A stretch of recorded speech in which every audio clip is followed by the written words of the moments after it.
नमस्कार दोस्तों, एक अहम बात और बहुत गंभीर बात, कांग्रेस की CWC की मीटिंग हो चुकी है, लेकिन मीटिंग खत्म होने के बाद में और जो परिचर्चा चल रही थी उन सबके खत्म होने के बाद में एक खबर एक चैनल में, जिसे कहते थे, माना जाता था कि ये कहीं ना कहीं एक पिछड़ों की, दबे कुचलों की और सच की आवाज बनने की तरफ अग्रसर है। उस चैनल का नाम है NDTV। उसने चलाया, माना गया कि है NDTV चला रहा है तो सही चला रहा है। क्यों? क्योंकि उस पूरे चैनल में यदि आप देखेंगे, पिछले 5-6 सालों में एक शो चलता था, प्राइम टाइम, अभी भी चलता है। एक प्राइम टाइम के शो में एक नैरेटिव बनाया जाता है कि नहीं, वो तो हमलावर है और जाने क्या है और कैसे कैसे क्या करते हैं।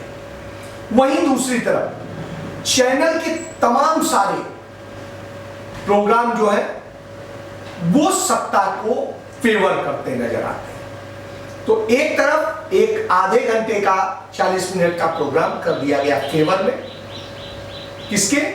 विपक्ष से रिलेटेड, विपक्षी मुद्दों से लेकर के, और उसके अलावा सब कुछ परोस दिया गया वही जो सरकार चाहती है, जो भारतीय जनता पार्टी चाहती है। अब आपको इसमें देखना पड़ेगा, क्योंकि NDTV में इस समय 80% लोग जो हैं वो भारतीय जनता पार्टी के तमाम नेताओं की सिफारिश पर रखे गए लोग। एक वहां पर डायरेक्टर होती हैं, वो डायरेक्टर जो है उसकी वो स्थिति यह है कि RPN सिंह एक कांग्रेस में नेता होते थे, राजा थे, राज परिवार से थे, तो उनका क्या है कि उनकी पत्नी और वो उसमें डायरेक्टर है। वो RPN सिंह इस विधानसभा चुनाव में उत्तर प्रदेश के कांग्रेस से निकल के अचानक एकदम से शामिल हो गए भारतीय जनता पार्टी। कांग्रेस के समय में वो मलाईदार पदों पर रहे, शिपिंग मिनिस्ट्री में रहे, गृह मंत्रालय में रहे, तमाम सारे उन्होंने मलाई वाले पदों पर रह के तमाम अपनी मलाई काटी। तो आप समझ सकते हैं कि यह स्थिति थी। आखिर वो उसी कौम से आते हैं जिसने इस देश के साथ गद्दारी की है, उन राजघरानों वाले क्लास। तो आप समझ सकते हैं। तो एक तरफ NDTV के कुछ शेयर भारतीय जनता पार्टी के नरेंद्र मोदी के खास जो एक एयरलाइंस चलाते हैं उनको हो गए, मिल गए। एक RPN सिंह जो उनकी एडिटोरियल की हेड है, उनकी डायरेक्टर है NDTV की, उनको मिल गए। तो आप ये समझ सकते हैं कि सब कुछ चारों तरफ से भाजपा के हाथ में। तो एक खबर चलाई गई कि राहुल गांधी और जो सोनिया गांधी है वो पार्टी से इस्तीफा दे रहे हैं, अध्यक्ष पद से इस्तीफा दे रहे हैं और जाने क्या क्या इस हार को लेकर लोगों ने इसको लेकर के एकदम से चल पड़ा। और एक वो नैरेटिव जो बड़े लंबे समय से भारतीय जनता पार्टी चला रही कि कांग्रेस खत्म हो रही है, खत्म की जा रही है, और उस पर हो गया। क्यों आखिर ऐसा हुआ? यदि आप इसके थोड़े से अतीत में जाएंगे तो देखेंगे, गुजरात में जब मुख्यमंत्री थे नरेंद्र मोदी, तब भी उन्होंने पूरा एक नैरेटिव यही चलाया था। लेकिन गुजरात में उन्हें टक्कर कौन देता था? कांग्रेस पार्टी। और कांग्रेस पार्टी से वो लगातार जूझते रहे और जूझते हुए वो बाहर निकले। प्रधानमंत्री बनने के बाद भी उनका अभियान जारी है। ये कोई नया चीज नहीं है। RSS जिस दिन बना था और जो RSS के संस्थापक अध्यक्ष थे, प्रमुख थे, वो कांग्रेस पार्टी से ही निकल के आए, या कहें कांग्रेस पार्टी से निकाले गए, या कहें कि उन्होंने कांग्रेस पार्टी छोड़ दी थी क्योंकि उनकी विचारधारा से वो मेल नहीं खाती थी। कांग्रेस पार्टी सबको साथ लेने की बात करती थी और वो सिर्फ एक समुदाय की बात करते थे। तो स्वाभाविक सी बात है, देश की लड़ाई एक समुदाय नहीं लड़ सकता, सबको मिलकर लड़नी पड़ेगी। देश की आजादी का सवाल था और देश की आजादी के साथ साथ उसके अमन, चैन और विकास का भी सवाल था। तो ऐसी स्थिति में किसी एक जात, एक धर्म, एक बोलबानी के पर, भाषा पर तो नहीं निर्भर रहा जा सकता, सबको जोड़ना पड़ेगा। और वही हुआ, सबने लड़ाई लड़ी। हर धर्म के लोग होने लगे। और उसकी अगुवाई कौन कर रहा था? गांधी नेहरू परिवार कर रहा था। यदि गांधी और नेहरू परिवार ना आया होता तो शायद कांग्रेस पार्टी 2012 के बाद खत्म होने की तरफ चल पड़ी थी। और जब कांग्रेस पार्टी खत्म होने की दिशा में जा रही थी, तब यह लोग आते हैं और नेहरू और गांधी मिलकर के उस कांग्रेस पार्टी को जन जन की कांग्रेस बना देते हैं, जो कुछ एलीट तक ही सीमित थी। तो आप समझ सकते हैं कि यह स्थिति थी। उसे आगे बढ़ाते हुए जब वो लेके चले तो तमाम इस तरह की बाधाएं आई। आरएसएस और उसके सहयोगी संगठन हिंदू महासभा, मुस्लिम लीग, ये सब किसके साथ खड़े थे? अंग्रेजों के साथ खड़े थे। देश की आजादी में रोड़ा बन रहे थे। जब ये रोड़ा बन रहे थे, ऐसी स्थिति में क्या हो सकता है? बहरहाल देश आजादी की जब बात आई तो देश बांटने की बात चल पड़ी। और बांटने के लिए कौन काम कर रहा था? यही लोग कर रहे थे। इन्होंने ही 1937 से इसका एक नैरेटिव गढ़ना शुरू किया कि देश दो टुकड़े हो। प्रस्ताव पास किए गए, हिंदू महासभा की भी सभाओं में पास किए गए, मुस्लिम लीग में भी पास किए गए कि भारत दो टुकड़े हो। और जिन 3 राज्यों में यह शासन मिलकर करते थे, वहां पर प्रस्ताव पास किया कि एक हिंदू राष्ट्र बन जाए, एक मुस्लिम राष्ट्र बन जाए। लेकिन चूंकि जो राष्ट्र को प्रेम करने वाले थे, राष्ट्र को के भक्त थे, राष्ट्र को चाहते थे, एक स्वतंत्र और समृद्ध राष्ट्र चाहते थे, उन्होंने इसे एक सेकुलर राष्ट्र बनाने की कोशिश की। वही बना और उस पर काम चला। आगे आकर के आप देखिए क्या होता है। अभी जब कांग्रेस, कई बार ऐसा हुआ, 1967 में कांग्रेस जब एकदम से हुई तो ये संगठन वामपंथियों के साथ मिलकर के कांग्रेस पार्टी को खत्म करने में लगे थे। तब वामपंथियों के साथ गलबैया डाले हुए थे। यही जनसंघ के रूप में तब था। फिर बाद में जब 1977 का दौर आया तो यही लोग, जनसंघ जो है जनता पार्टी में मिल गया और जनता पार्टी के साथ मिलकर के सारे उसमें कांग्रेस के खदेड़े गए लोग, वही लोग जो कहते हैं कि आज जैसे G23 है, उसी तरह के लोग जो थे उस समय भी पैदा हुए थे और वो आए और उनके साथ मिलकर के एक सरकार बनाई गई। किसने बनाई? इन लोगों ने बनाई। और उस सरकार के बाद में क्या होता है कि जातिवाद इतना बढ़ाया गया, पिछड़ों के नाम पे राजनीति की गई, दूसरी चीजें की गई और इससे जो स्थिति पैदा हुई, उस स्थिति ने एक विध्वंसक रूप ले लिया। जाति धर्म हर आधार पे बांटने की कोशिश की गई, आतंकवाद में पंजाब को झोंक दिया गया। तो आप समझ सकते हैं कि यह स्थिति हुई। बहरहाल फिर इंदिरा गांधी आई, उन्होंने संभालने की कोशिश की और संभालते संभालते यह स्थिति हुई, अंततः उन्हें इस देश को बचाने के लिए अपने प्राण त्यागने पड़े, शहीद होना पड़ा। आप सबने देखा है। उसके बाद में सांप्रदायिक दंगे कराए गए और जो दंगे हुए, सिखों पर हमले हुए, सिखों ने हिंदुओं पर हमले किए, ये सारी जो चीजें चली, उसका नतीजा ये हुआ कि एक बड़ी गहरी खाई बन गई। और उस खाई का नतीजा क्या हुआ कि कांग्रेस पार्टी कई जगह पर हार गई। एक राजीव गांधी की सरकार के खिलाफ एक नैरेटिव बनाने के लिए एक झूठा मामला बोफोर्स का बनाया गया, उन्हीं बोफोर्स का जिनके भूते कारगिल की चोटी को, जिस पर पाकिस्तान ने कब्जा कर लिया था, हमने छुड़ाया।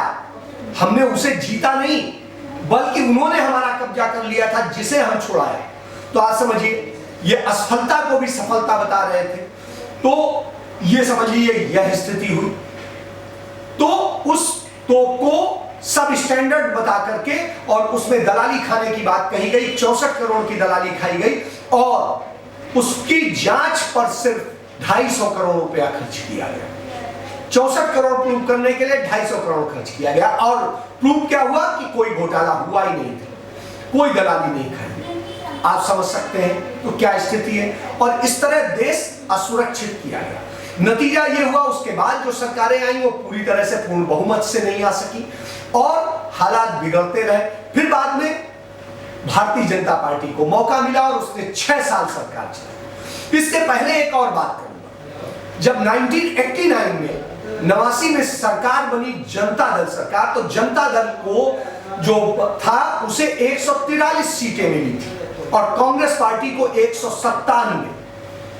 लेकिन 197 वाली कांग्रेस पार्टी सरकार नहीं बने, इसलिए भारतीय जनता पार्टी और वामपंथियों ने मिलकर के वीपी सिंह की सरकार बनवाई और वीपी सिंह की सरकार में ही कश्मीर में हमारे कश्मीरी पंडित भाइयों पर और उनका साथ देने वाले मुस्लिम भाइयों पर हमले हुए, उनकी हत्याएं की गई।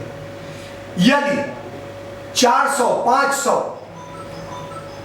हिंदू भाई मरते हैं तो 300 मुस्लिम भाई भी मरते हैं।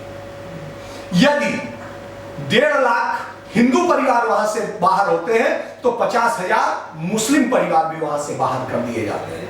तो आप समझ सकते हैं। और उस समय वहां का गवर्नर, राज्यपाल जो है भारतीय जनता पार्टी का नेता जगमोहन बनाया गया और भारतीय जनता पार्टी ने उस पर समर्थन वापस नहीं लिया, कोई वो नहीं किया। और राजीव गांधी ने पूरा संसद घेर कर जब प्रदर्शन किया तब कहीं वहां पर सेना भेजी गई और कार्रवाई हुई। तो आप समझ सकते हैं कि क्या नैरेटिव है। और ये वही भारतीय जनता पार्टी जो कहती है हम क्या कर सकते थे, वो जब आडवाणी का रथ रोक लिया जाता है तो समर्थन वापस ले लेती है और सरकार गिरा देती है। तो आप समझिए अपने हित के लिए आप कुछ कर लेंगे क्योंकि आप चाहते थे दंगे फसाद होंगे, तभी आपकी रोटी चुनावी वोट बनेगा।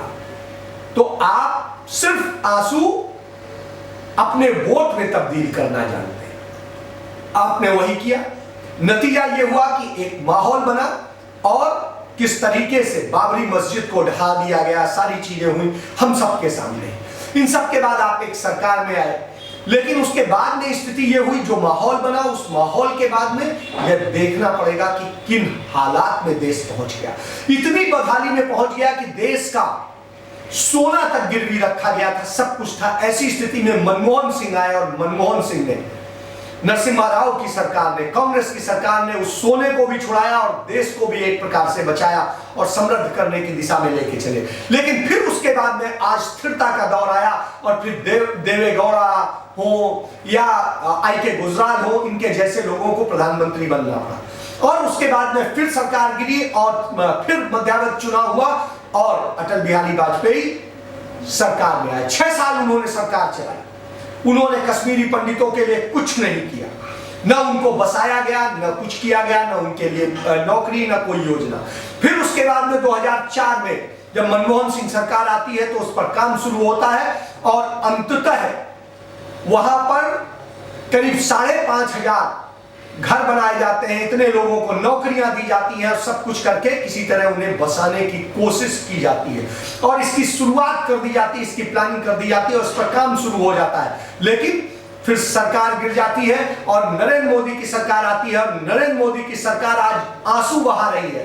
द कश्मीर फाइल्स फिल्म दिखा करके वोट बटोरने की राजनीति कर रही है, उनके आंसुओं पर, उनके दर्द पर राजनीति कर रही है, उसे मरहम नहीं लगा रही। आपका यदि आप कहते हैं कि आप दर्द दिखा रहे हैं, दर्द दिखाने के लिए आपको नहीं सरकार दी गई है, आपको उनका बसाने के लिए दी गई है, उनका हित करने के लिए दी गई, वो आपने किया नहीं। और 8 साल में आपने उनके लिए कुछ नहीं किया, सिर्फ 500 लोगों को नौकरी दी और 1000 लोग भी नहीं बसाए। तो आप समझिए आपकी स्थिति ये, तो झूठ बोलना आपकी नीयत है। तो अब आप टीवी मीडिया का और तमाम सारे पोर्टल का सहारा लेकर के एक नैरेटिव गढ़ रहे हैं कि नहीं कांग्रेस खत्म हो रही। क्यों? क्योंकि आपको खतरा उससे, आपको डर उससे लगता है। यदि ये नहीं होता तो 5 राज्यों के चुनाव के पहले संसद में 3 घंटे आप सिर्फ कांग्रेस को कोसते रहे, कांग्रेस के नेताओं को कोसते रहे, राहुल गांधी को कोसते रहे। यदि राहुल गांधी इतने ही अगंभीर हैं तो आप उन पर चर्चा क्यों कर रहे हैं?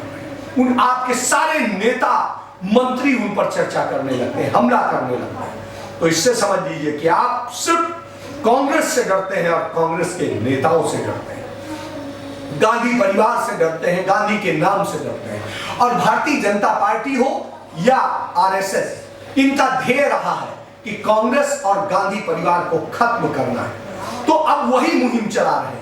अब आपने क्या किया, जैसे आपने G23 का यहां पर संगठन बनाया, उसी तरीके से आपने गुजरात में कोशिश की, लेकिन सफल नहीं हो पाए। यहां पर G23 बना करके एक कांग्रेस के भीतर आपने विपक्ष खड़ा कर दिया है और यह लोग, इनके तमाम सारे लोगों के, नेताओं के बच्चे आपकी पार्टी में हैं या आपसे लाभ पाते हैं, आपके लाभार्थी हैं। ये भला नहीं कर रहे हैं, ना देश का भला कर रहे हैं, ना कांग्रेस का भला कर रहे हैं, ना ही विपक्ष का भला कर रहे हैं। तो विपक्ष ही खत्म कर दिया जाए। और कौन विपक्ष आए? जो आपका विपक्ष, आपका बनाया हुआ। और इसके लिए आप आम आदमी पार्टी पर काम कर रहे हैं, क्योंकि वह भी उसी आंदोलन से सत्ता में आई, उसी आंदोलन से बनी जिस आंदोलन से आप देश की सत्ता में आए। वो नैरेटिव गढ़ने का 2012 और 13 में जो काम चला अन्ना आंदोलन के जरिए, और जिसे भारतीय जनता पार्टी के, आपके नरेंद्र मोदी के सलाहकार अजीत डोभाल की संस्था विवेकानंद फाउंडेशन ने खड़ा किया था, जिससे भाजपा और आरएसएस के तमाम सारे नेता जुड़े हुए थे जो इस अभियान को चला रहे थे। तो आप समझ सकते हैं कि क्या खेल किया जा रहा है। अब एनडीटीवी भी उस मुहिम में शामिल हो गया और एनडीटीवी ने भी उसी तरीके से शुरू कर दिया है कि कैसे क्या नैरेटिव गढ़ के कांग्रेस खत्म हो रही है, इसका माहौल बनाया जाए, जिससे आने वाले राज्यों के चुनाव में कांग्रेस पार्टी को हार मिले और उसके बाद में लोकसभा में उसका कोई कड़ा मुकाबला करने वाला न रहे। तो ये जब स्थितियां होती हैं तो कहीं पर भी भला होने की उम्मीद नहीं नजर आती है। तो यदि देश में एक सशक्त विपक्ष चाहते हैं तो जाना पड़ेगा और सोचना पड़ेगा कांग्रेस पर, क्योंकि कांग्रेस के नेता जो सोच रहे हैं, कर रहे हैं, उसको किस तरह से नैरेटिव गढ़ के खत्म किया जाता है, किस तरह से राहुल गांधी को पप्पू बनाने के लिए 16,000 करोड़ रुपए का खर्च किया गया, कुछ मीडिया हाउसेस पे खर्च किया गया और किस तरह से सारा माहौल बनाया गया। इन सारी बातों को समझने का वक्त है। यदि इस वक्त भी नहीं समझे और हमने सही चयन नहीं किया तो हम फिर मारे जाएंगे और हर बार चले जाते हैं और फिर चले जाएंगे। आप इस बात को ऐसे समझ सकते हैं कि अभी विधानसभा के चुनाव के दौरान गोरखपुर में देवरिया के एक विधायक ने हमारे एक मित्र पत्रकार को बताया कि हमने खुद ही चावल मंगवाए, इतने कुंतल चावल मंगवाया और उन्हें पीला रंगवाया और उसके बाद में घर घर में थोड़ा एक एक मुट्ठी चावल बंटवा दिया और कहा कि ये देखो, ये मंदिर से आया है, गोरखनाथ मंदिर से आया, काशी विश्वनाथ से आया, अरे प्रसाद धन्य है। तो लोग बड़े बड़े पढ़े लिखे लोग अरे ले लेके, अरे भगवान पूजा की जगह रख दो, ये रख दो, और कसम खाते घूम रहे थे। ब्राह्मण तो अपने जनेऊ को लेके कसम खा रहे ना, वोट अब भाजपा को देंगे। तो इस तरह के भी नैरेटिव गढ़े जाते हैं। तो आप समझिए किस तरह से खेल किए जाते हैं, उन खेलों को आप समझिए। इन मंदिर, मस्जिद, फिल्मों और इनके जरिए जो एक घड़ा का माहौल बनाया जाता है, कहीं पर धर्म के प्रति आपको बिल्कुल आपकी मनोभावनाओं को सिकंजे में ले लिया जाता है, जाल बिछाया जाता है और आप उसमें फंस जाते हैं। और उसके फंसने का नतीजा होता है कि लोकतंत्र हार जाता है और अधिनायकवादी जीत जाते हैं, भ्रष्टाचारी जीत जाते हैं, कैपिटलिस्ट पूंजीवादी जीत जाते हैं और कारपोरेट का शासन कायम हो जाता है। तो कारपोरेट अपना जाल बिछा रहा है, आप फंसते जाएंगे और कारपोरेट बढ़ता जाएगा, आप लुटते जाएंगे, आप बेरोजगार बनेंगे, आप भुखमरी का शिकार होंगे, आपके बच्चे मरेंगे, आपके यहाँ घड़ा और दंगे में आपके लोग मारे जाएंगे और आप परेशान घूमेंगे। लेकिन आपकी समस्याओं का कहीं समाधान नहीं होगा, सिर्फ आप राम राम जपते रहिए और कुछ नहीं आपको मिलेगा। तो अभी भी वक्त है, समझिए और सही दिशा में बढ़िए। धन्यवाद।